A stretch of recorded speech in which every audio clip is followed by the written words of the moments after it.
Ito ang Panlong Ancient Road na matatagpuan sa Xinjiang, China at itinuturing bilang isa sa mga pinakadelikadong kalsada sa buong mundo.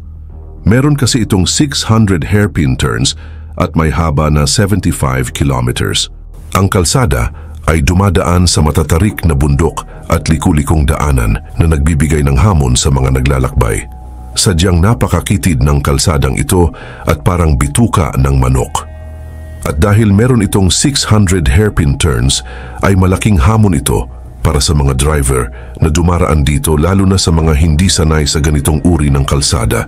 Isa pa sa dahilan kung bakit napakadelikado ng kalsadang ito ay ang masungit na panahon. Madalas kasi ang pag-ulan dito, kahit na ito ay nasa disyerto, ganun din ang makapal na fog na nagdudulot ng madulas na daan at mababang visibility. Ginawa ito upang magbigay koneksyon sa mga malalayong komunidad sa kabundukan ng Yunnan at upang mapadali ang transportasyon ng mga kalakal at tao sa rehiyon.